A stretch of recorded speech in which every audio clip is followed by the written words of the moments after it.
only to keep the coronavirus at bay.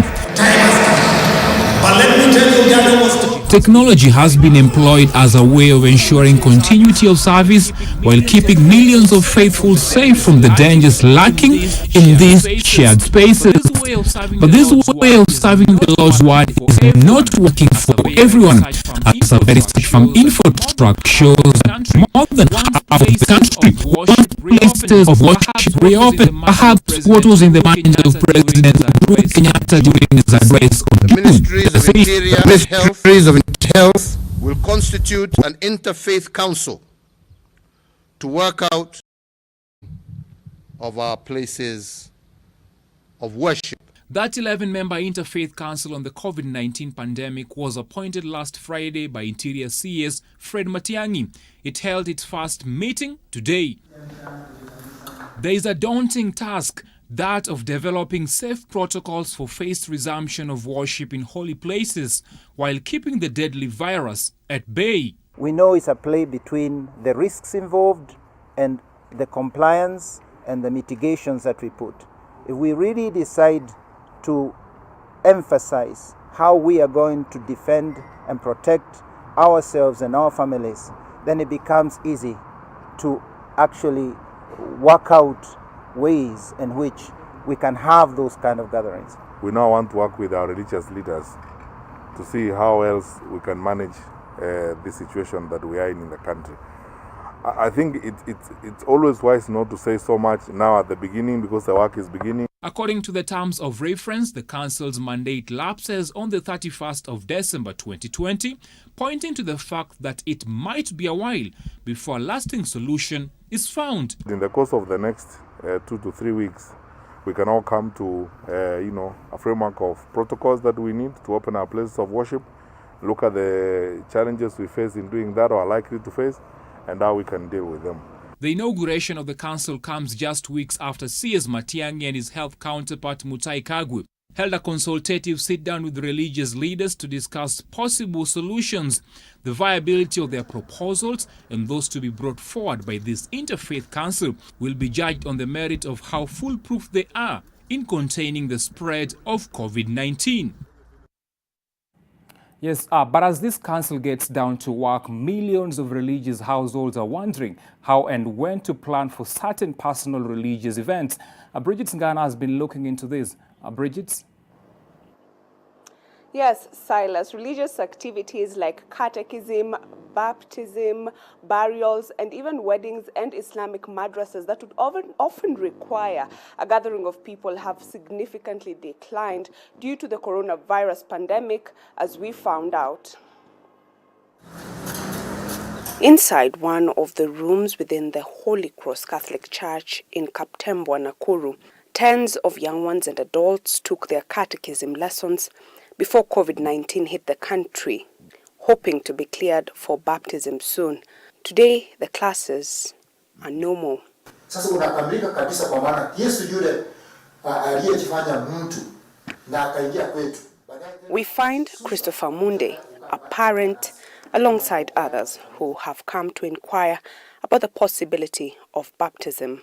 But it might be a while before that religious ritual is performed here. Hii ugonjwa wa corona ilipotokea ikazuilia hawa watoto kubatizwa, nilikuwa naendelea tu kuwafundisha ili kuwapea morali, wajifunze sala, wajue kanisa ya Mungu. Waliingia darasa wamesoma miaka 2, wameng'ang'ana, wakachukua hatua ya kwanza, hatua ya pili, kafanya mtihani.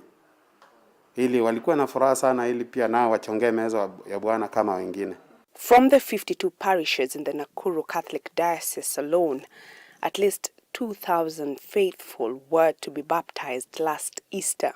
Aside from holy gathering, baptism is just one of the several other spiritual services offered in places of worship. Holy matrimony, funeral services, and Islamic madrasas have significantly been halted, and in some cases, completely suspended. It is a challenge in that as a priest, we normally go to our people and they come also for the religious services, spiritual services. So we cannot now measure We cannot now say how they are performing while they are doing their spiritual activities at home, because prayers have not stopped. They are praying at home. But we cannot really quantify and say, we know for certain that if it is those who have been preparing for various sacraments like baptism, they are still doing so. Outside the Holy Cross Catholic Church and Christ the King Cathedral, preparations towards a possible reopening are underway. These tanks are to serve as hand-washing points for worshippers coming to church, should that happen soon. Tumeadhirika kama sasa tulikuwa tumekaa kwa giza sana bila kujua nini inaendelea, kanisa itafunguliwa lini, tutafanya aje, tumewestiwa time. If we are given the regulations, then baptism can happen, Holy Communion can happen, maintaining the ministry's regulation. So it needs that dialogue, because there are ways of doing these things. Maybe somebody is just used to the normal way of people sharing. This is not a time we can say people will share. A few kilometers away at the Nakuru Jamia Mosque, Ahmad Muiruri, an imam here, demonstrates the measures they have put in place to avert infections should they be allowed to open their doors and offer their services. Itabidi watu wachache sana ambao kwamba kufuata hizo nidhamu za kuweka umbali wa mita 1.5, watu chini ya 200 ambao kama wanatakana waingie katika msikiti kufuatia hiyo nidhamu. Vile vile tunashukuru kwa vile kamati ya msikiti imeonelea tutakuwa ni wenye kufanya ibada kama hizi pengine nje katika uwanja, ili watu wote wawe wenye kupewa nafasi ya kuhudhuria mambo kama haya. Kwa kuwa tukiweka katika msikiti watu wachache sana ambao kwamba watakuwa ni wenye kuhudhuria, na hii itakuwa pengine inanyima wengine fursa ya kufanya ibada kama hii ambao kama ni tukufu. But for now, these doors shall remain shut and most of the spiritual services unavailable, at least until the Interfaith Council provides agreeable modalities of reopening places of worship.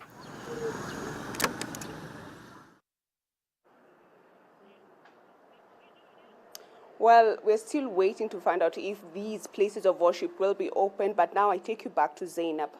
All right, thanks, Bridget. And indeed, there is a lot of debate on whether to reopen places of worship or not. Our team coverage continues here on NTV tonight. We still are going to be joined by Oko Kusa, who is in Kisumu County. We have Kevin Mutai as well, who is also going to give us more details from Mombasa County. We'll be joining them shortly. Remember, you can also be part of the feedback, and the hashtag tonight we're using is the spiritual intervention at NTV Kenya at Zainab Ismail. Let's take a quick break. We'll be back.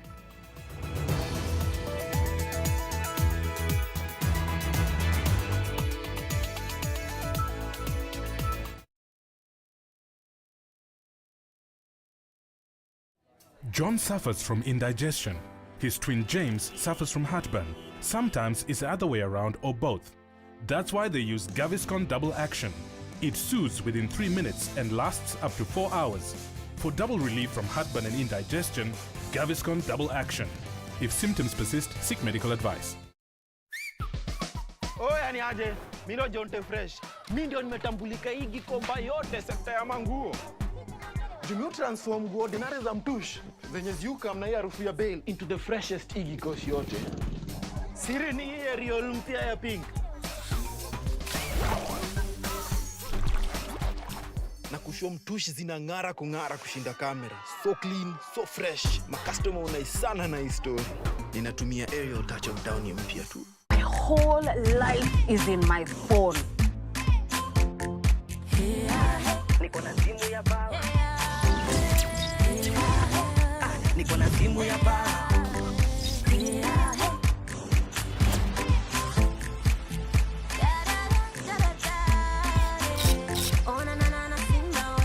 Niko na simu ya bawa. Mimi niko sawa. Niko na simu ya bawa. Kani picha simu ya bawa.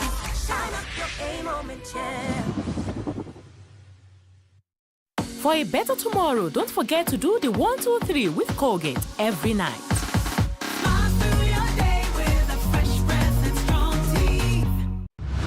Want to get it all, even on your period? Now you can. 9 out of 10 women who tried our product love it and will buy it. New Always 2-in-1, feathery soft top sheet, and super absorbing channels.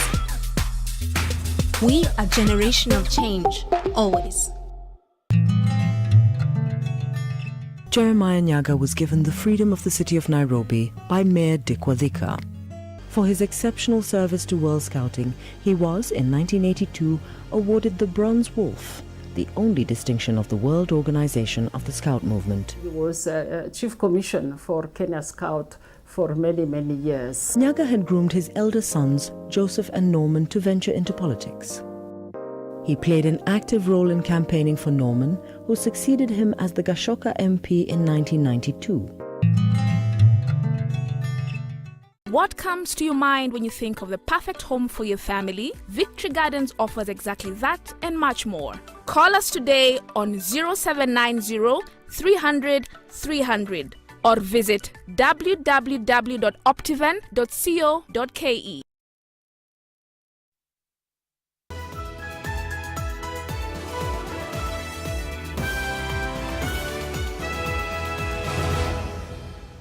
Welcome back to Team Coverage Wednesday. Well, the services, just away from that, worship for many religions and faiths, does involve a lot of physical contact. If a solution is to be found, it has to be one that addresses the glaring risks. And we have our Oko Kusa, who's now joining us live for more details. Oko? Well, Zainab, of course, the way worship is conducted across all religions and faiths in this country provides for a lot of physical contact between the masses and the clergy. And therefore, if a solution is to be found, then that solution must be one that addresses the glaring risks. Take a look.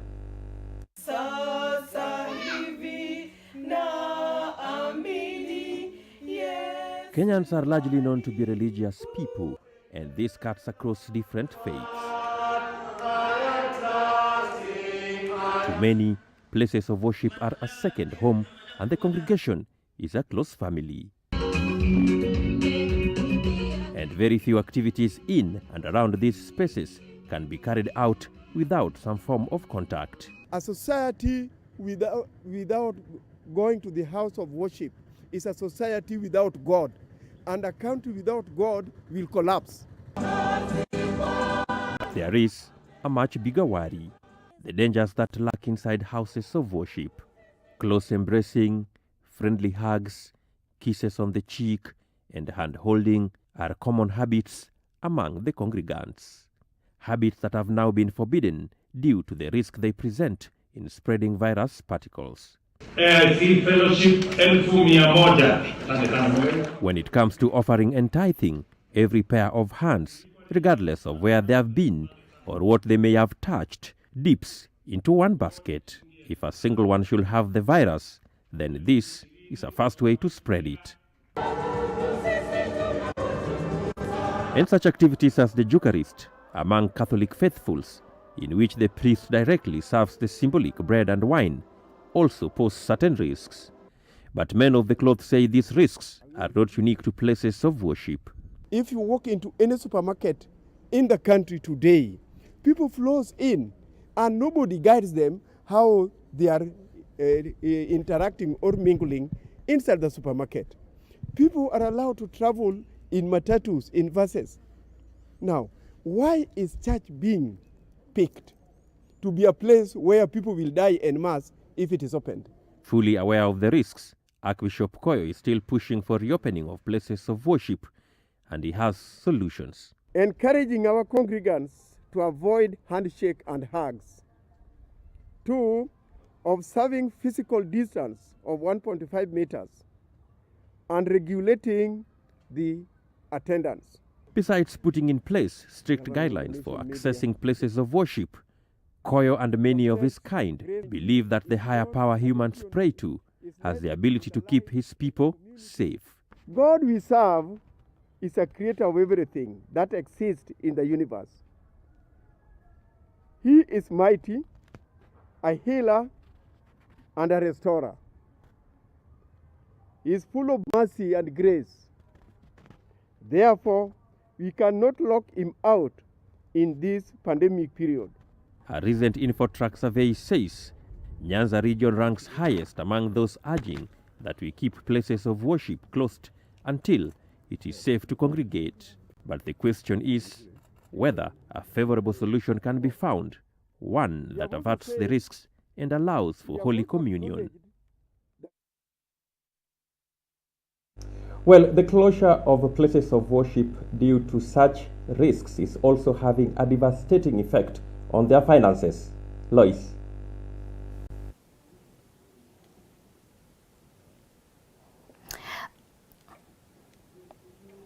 Yes, Okusa, when faithfuls keep away from their places of worship, they are also likely not to give as much as they used to in offering.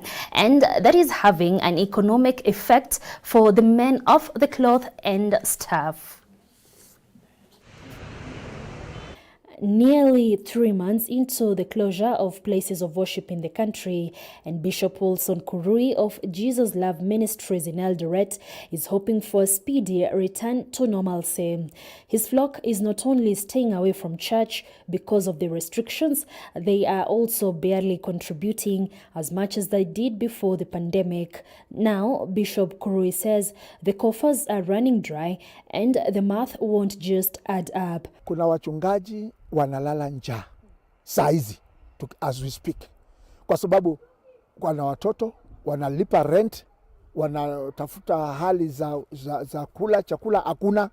Religion, as one scholar said, is the opium of the masses. So when the masses were ordered to stay away as a cautionary measure, they left behind a huge gaping hole in the finances of the church. Sasa ni kutafuta vibarua. Hata kuna wachache ambao nimekutana nao wanaomba kazi vidogo zile ambazo katika mafactories. Kwa sababu sasa ile mahali alikuwa anapata msaada, wale walikuwa wanapata mshahara kidogo imefungwa. Many places of worship depend on offerings and tithes to run their day-to-day affairs. Without it, life can be unbearable for the men of the cloth. But it is not just the clergy that has been hit hard. There are several staff members under them who derive their livelihoods from places of worship and the generosity of congregants. Theirs too is a story of difficulty. Huwezi kuona mchezaji vyombo na kumbe ule mchezaji huwa anapata kitu kwa mwezi. Ushers wachache ambao they are key people pia wanapata kitu mshahara kiasi. Religion has evolved into a multi-billion shillings industry where cash and material valuables are offered by devout faithful. Lakini unakuta huwezi kuwa unapigia washiriki kuambia tumeni, lakini face to face, one on one katika kanisa inatia moyo zaidi hata wengine kutoa. But that selfless act of giving may well be on hold for some time, as faithfuls are also struggling to keep their households afloat in the face of the escalating economic downturn.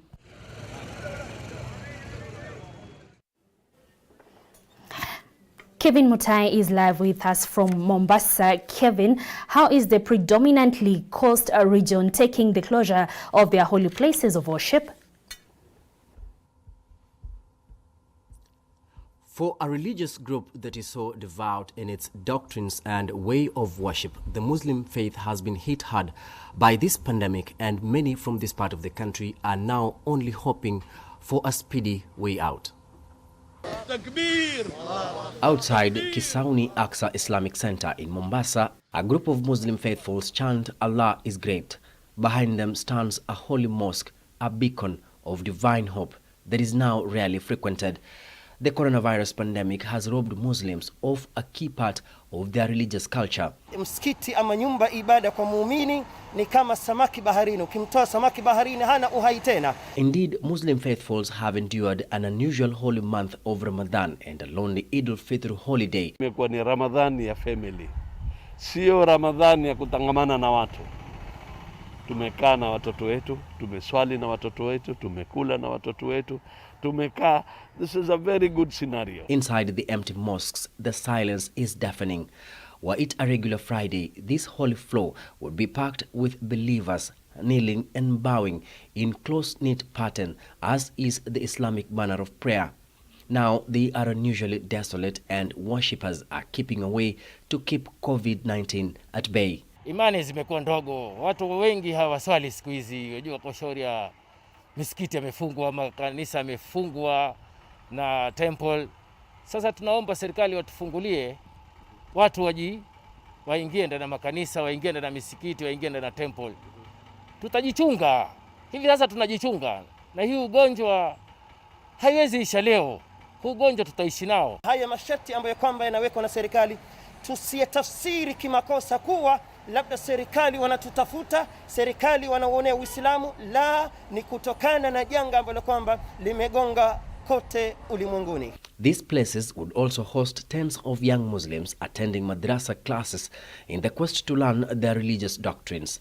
The pandemic has caused a significant reduction in uptake of such crucial classes in Islam. We want the government to think seriously of coming up with a formula for the madrasa teachers, right? Because that is where the morals are set. For this religiously devout faith, a speedy solution for the Interfaith Council on how to safely reopen places of worship is highly welcome. Hatuwezi kukaa miaka miwili, miaka mitatu, miaka minne twasubiri corona iondoke ndio tupate wasaa wa kuabudu. Itakuwa si sawa. We need to educate our people. You know, you cannot teach someone how to govern himself unless he himself wants to govern himself. You know, people have to be taught. You know, we have a very wrong concept of an imam can solve a problem. An imam is a leader, but a specific leader. Now, where medicine is, we need a doctor. For a region that is only second to Nairobi in the virus caseload, any reckless actions with regards to reopening of places of worship without strict controls would be detrimental to the efforts to contain the spread of COVID-19. As usual, we asked your views on the subject, and here is what some of you had to say. Ingekuwa vizuri makanisa yafunguliwe kwa sababu hiyo ndio njia moja ya kumuomba Mungu aweze kutuondolea hili janga la corona. Makanisa ikifunguliwa, watu watakuwa na ile freedom ya kuinteract na hiyo ngoja tutaweza kuzuia. Hata tu wahubiri afanyie vitu nyumbani, tuone kwa TV tu. Religion forms a part of us as a society. So I would like the mosques to be opened and even the churches. But for people to be safe, I would like those people, the churches and the mosques to adhere to the government guidelines. I do not support it. It may expose most of the society to the pandemic and it will increase our numbers. Kitu cha kufanya ni to keep distance, tuweke barakoa kanisani ili tupunguze maambukizi ya corona. Kwa hivyo mimi ningesema kwamba ni jambo nzuri kwetu wa Kristo na Waislamu kwa sababu tutakuwa karibu na Mungu wetu. Taratibu zilizowekwa tukaweze kuzifuata katika kanisa, tukaweze kuweka pia kama kanisa, tukaweze kuweka tent nje ili kuweka watu katika ile social distance. Unaweza kuwa na ibada nyingi sana.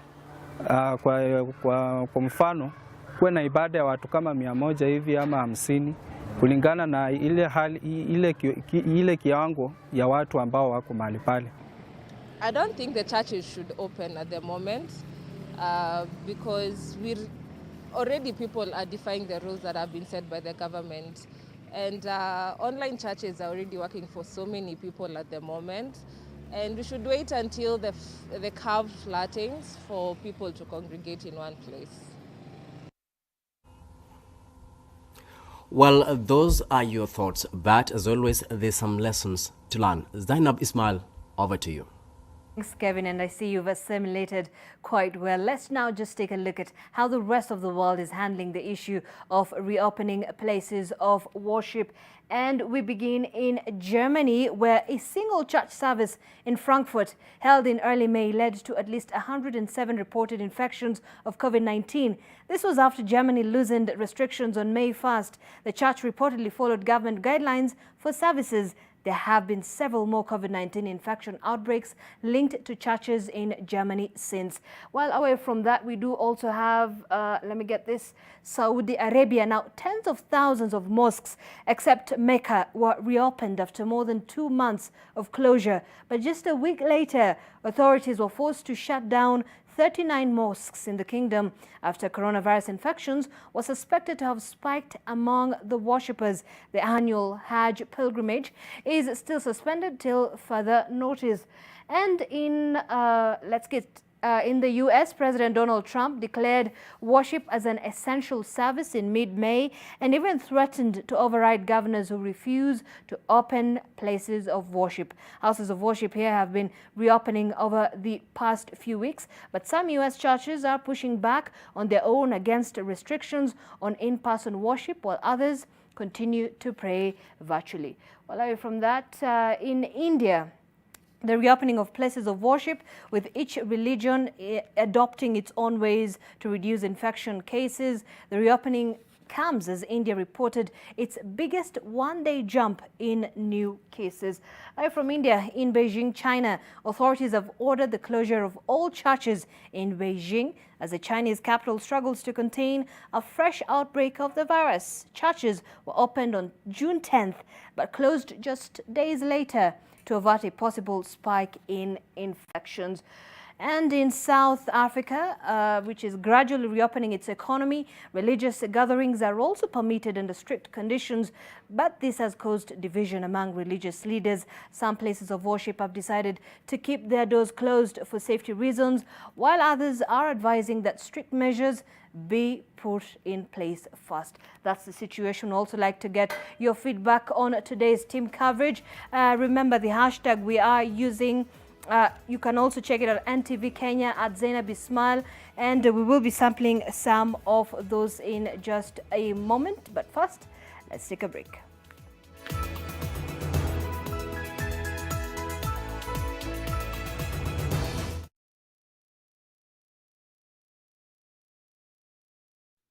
I'm here for small biasharas, in my hood or beyond. I'm here for my customers, who are sought every time they come through. Put your business on the map with Visa. Where you shop matters.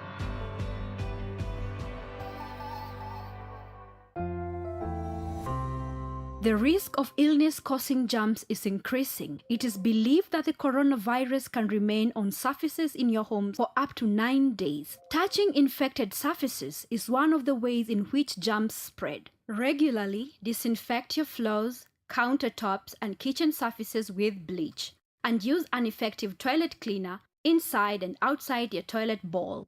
This message is brought to you by Medifacts, JIC, and HAPIC. The county government of Nyeri, with the approval of His Excellency Governor Mutahi Kahiga, has granted a 100% waiver of accrued interest sums on outstanding land rates effective 19th May 2020 to 19th June 2020. With a cashless system, obtain your invoice from respective sub-county offices and make payments through accounts held at Cooperative Bank or Kenya Commercial Bank, Nyeri branch, using account numbers on your screen, or M-Pesa Paybill 191900 and get your official receipt.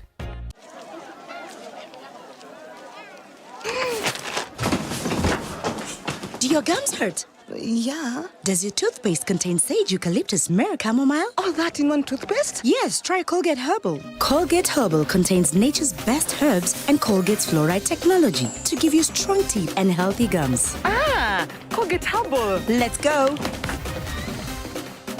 Colgate Herbal for strong teeth and healthy gums naturally.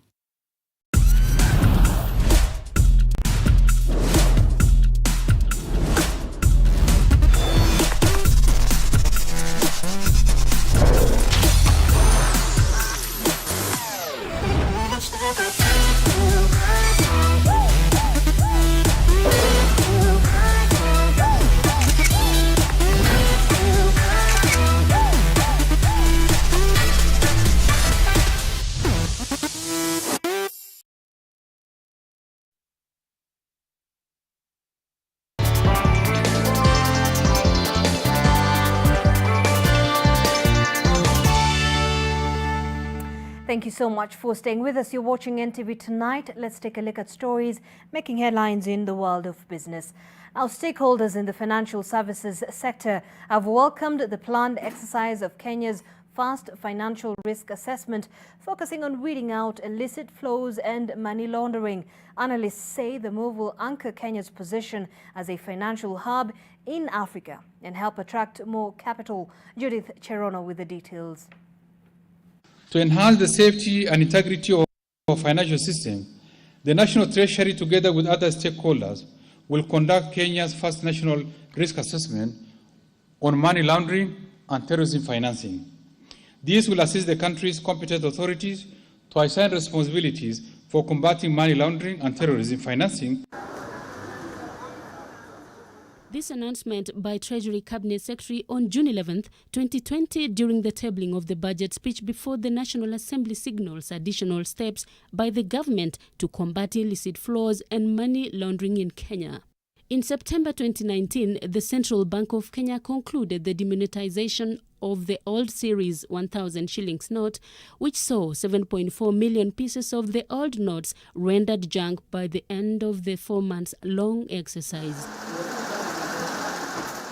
The demonetization was underpinned by Kenya's quest for a robust anti-money laundering and combating the financing of terrorism framework. For them to roll out the International Financial Center that would attract global investors, there are a couple of benchmarks that you need to meet to be able to access global capital flows. Your risk assessment for handling terrorist money flows and your risk and assessing how you manage anti-money laundering mechanisms as a baseline becomes an audit.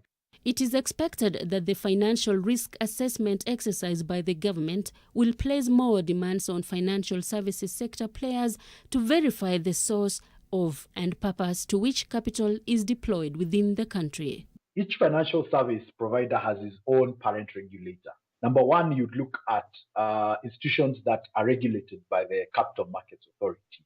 Number two, you'd look at institutions that are regulated by the Central Bank of Kenya.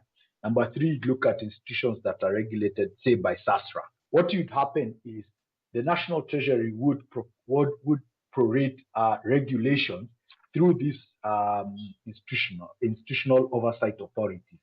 In March 2017, President Uhuru Kenyatta signed into law the Anti-Money Laundering Bill, introducing stiff measures against persons involved in the illicit flows.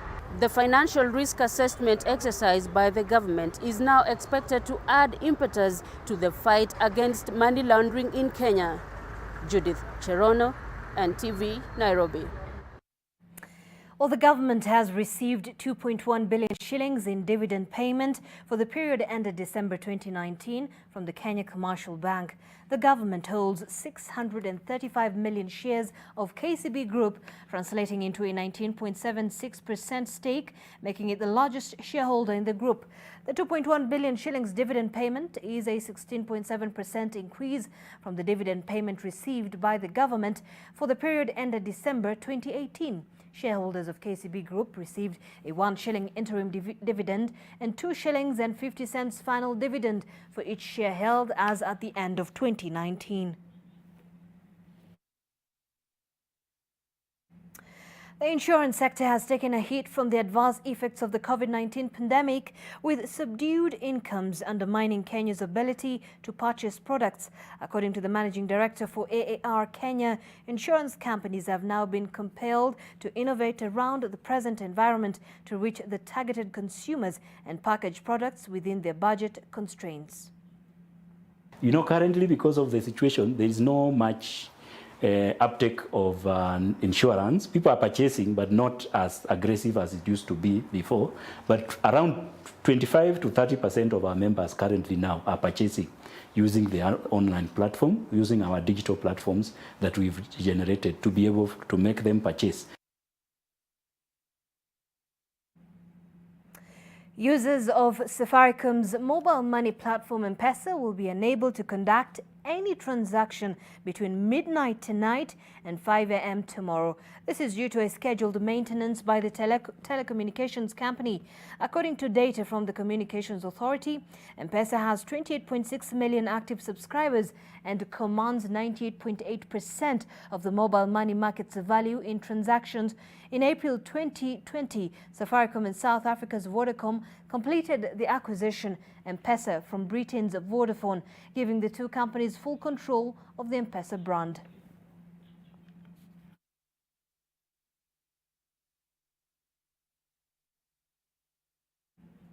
Let's now take a look at the financial report today. NTV Financial Report in association with PesaLink.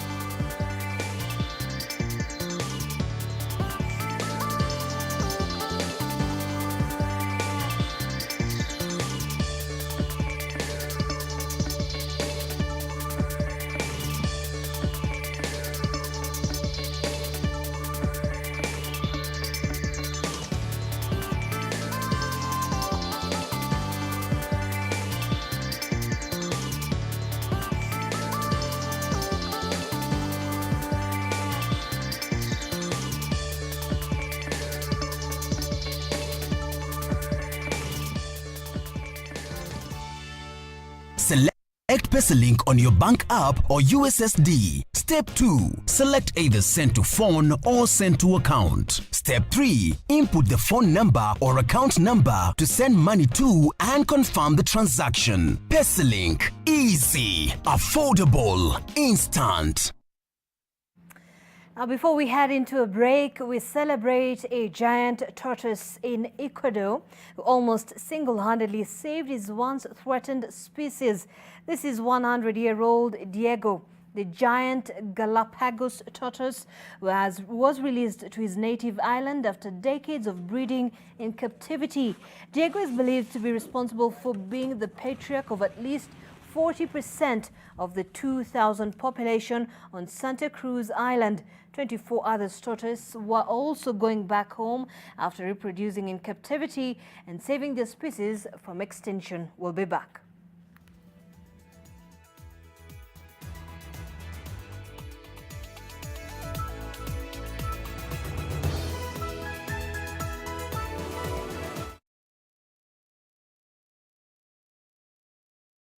The Kenya Film Commission is glad to announce that the third edition of My Kenya, My Story mobile phone film competition received over 250 submissions. The call for submissions closed on the 3rd of June 2020. From the submissions, 20 top films will be shortlisted for public voting. You are encouraged to watch and vote for your favorite short film, which will be done by the Kenya Film Commission YouTube platform. The winner of Best Short Film will walk away with 200,000 shillings, while the first and second runners-up will receive 150,000 shillings and 100,000 shillings respectively. Voting runs from the 16th of June 2020 through to the 26th of June 2020. The winners will be announced on the 30th of June 2020. Kenya Film Commission. Film Kenya, Capture Africa. Sona moja imetengenezwa kwa njia spesheli ili kupambana na maumivu kwa haraka. Sona moja ina aspirin kama kiungo. Sona moja, kitulizo kamili. Maumivu yakizidi, pata ushauri wa daktari. Like every mother, I'm worried about dangerous insects, especially mosquitoes, which spread diseases like malaria to my loved ones. This year, I'm not afraid. I'm using Mortein Doom. Mortein Doom All Insect Killer provides protection in seconds. Not even a single mosquito is spared, because even one mosquito bite can cause malaria. Mortein Doom provides protection in seconds. Explorers of the night, wale wase wa kuhustle usiku, kustreama movies, music mix diehards, and gaming fanatics. We've heard you. It is now your time to fly your flag high. Do what you love, mpaka che na Telkom. Join Usiku Sako with Telkom night bundles that allow you rule the night at prices you love. Join our tribe, Usiku Sako Squad. Just dial *544# from your Telkom line and select the night bundle of your dreams. You are the legend the night needs.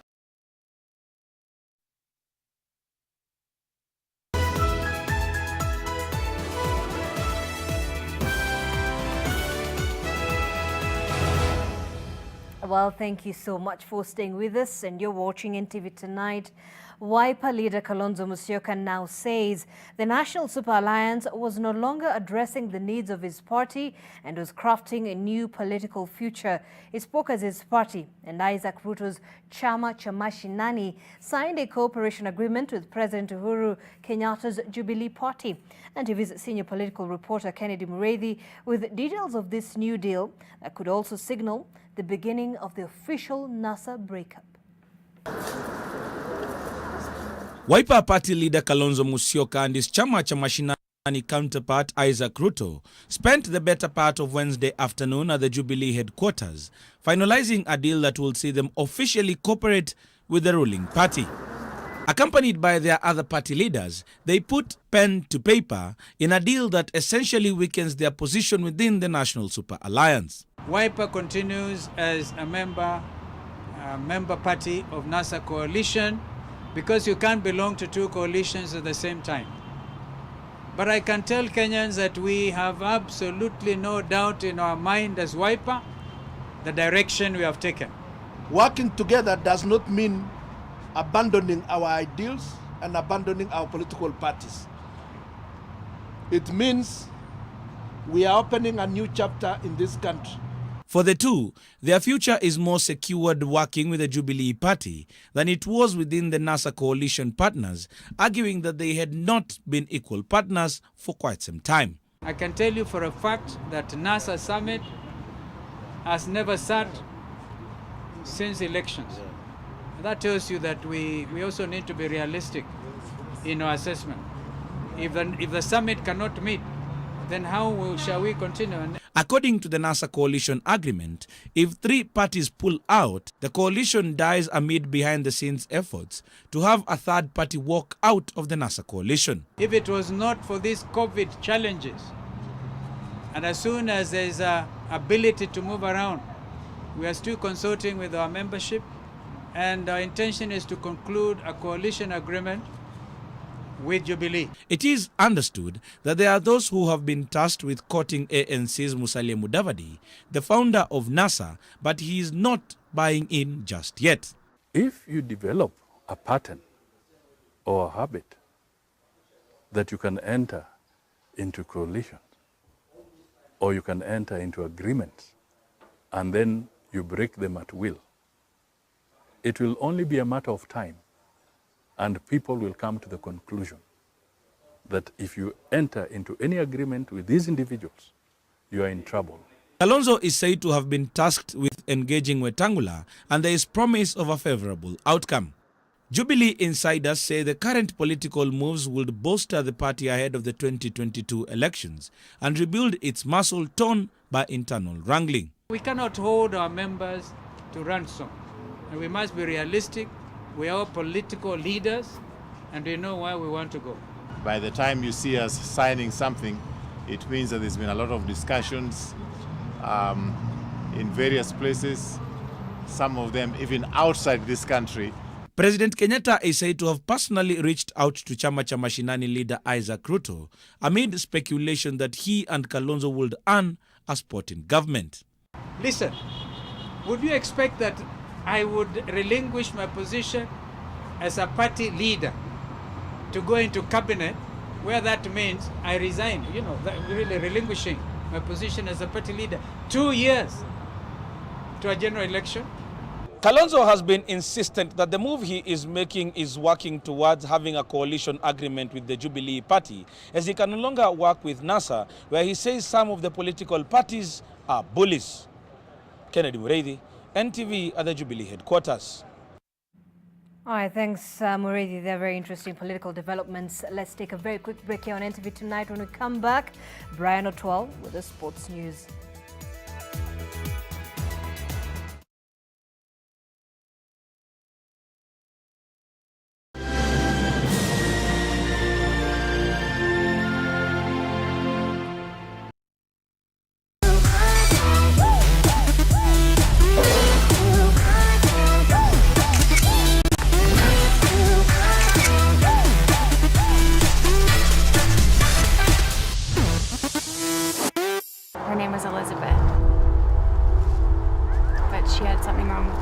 and she died. There was nothing anyone could do. I need you to go back there and fix her. You fix her! You bring me back my little girl! I saw Elizabeth, Steve. I miss my little girl. And here you are making up stories about seeing Elizabeth's spirit. Elizabeth is gone, Laura.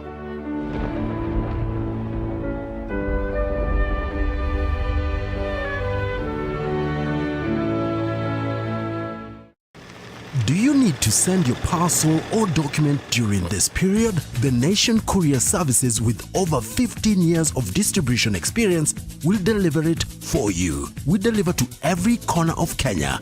Due to our strong distribution network, have overnight door-to-door service and same-day intra-city service with the security and safety of the client's shipment guaranteed. Your parcel is our priority. We'll deliver it for you. Contact us for delivery on courierservices@ke.nationmedia.com or call 0719 038 739. Jeremiah Nyaga was given the freedom of the city of Nairobi by Mayor Dick Wathika. For his exceptional service to World Scouting, he was, in 1982, awarded the Bronze Wolf, the only distinction of the World Organization of the Scout Movement. He was Chief Commissioner for Kenya Scout for many, many years. Nyaga had groomed his elder sons, Joseph and Norman, to venture into politics. He played an active role in campaigning for Norman, who succeeded him as the Gashoka MP in 1992. What comes to your mind when you think of the perfect home for your family? Victory Gardens offers exactly that and much more. Call us today on 0790 300 300 or visit www.optiven.co.ke.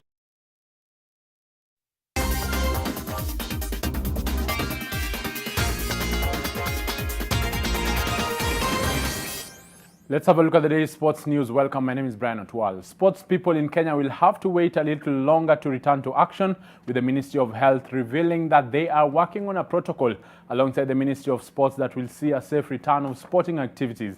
Sports has been one of the entities affected by the COVID-19 pandemic shutdown. Regarding protocols for our athletes and sportsmen, with the relaxation of these protocols in many of the other countries.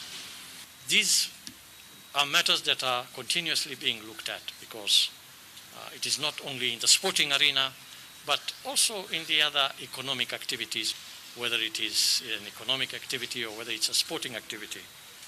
And I am sure that there are considerations in determining what kind of measures can be put in place to begin sports, prepare our sportsmen to participate in their vocation. There will be, I think the approach we look at, one, is it our domestic sporting activities, or are we looking at allowing some of our renowned athletes to be able to participate in international meets? I think these issues are being looked at in conjunction with the sports ministry, and some form of a solution will be developed, particularly for those external meets where we want our renowned athletes to participate in. Gor Mahia head coach Stephen Pollack has enhanced his personal trophy cabinet once again this season after belatedly picking the February Fidelity Insurance Coach of the Month, Gong. The award, which ought to have been issued in March, had to be deferred after pandemic broke out in China and swept through the world, halting sports activities across the board. Pollack had scooped a double last year after clinching the award in October and November. Despite losing 3-1 to Sofapaka in the month, the Englishman guided the record champions to Ghana an unassailable 10 points from 3 wins and a draw. Pollack beat youthful AFC Leopards coach Anthony Kimani and veteran tactician Twahir Muideen to the award.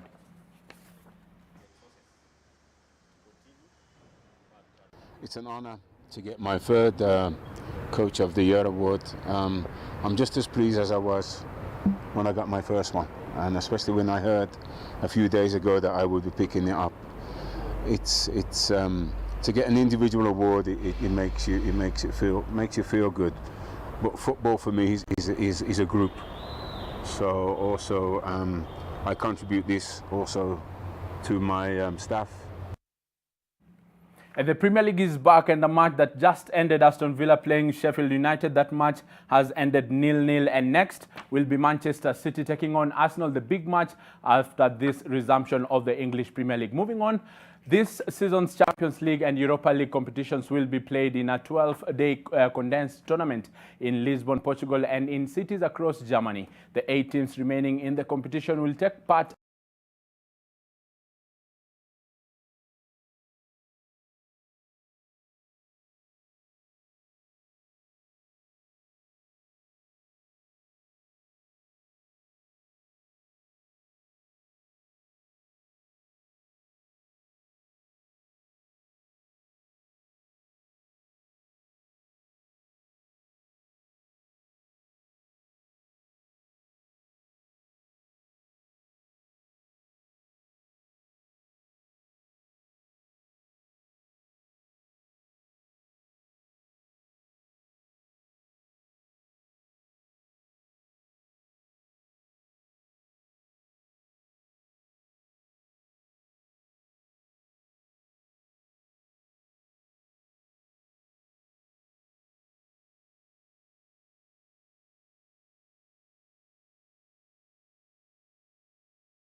forward towards watching that particular match. And remember, tonight on Team Coverage Wednesday, we did ask you, do you support the reopening of churches? There were a number of votes, and 58% said yes, and 42% said no. So that is your feedback tonight. I'll not be able to sample the specific comments there by Kenyans, but of course, let's continue with the conversation online. Remember, the hashtag is the spiritual intervention at NTV Kenya. Zainab Ismail, thank you for being part of this bulletin. My name is Zainab Ismail. Tonight, our sign language interpreter was David Agondo. Do have yourself a fantastic night and stay safe.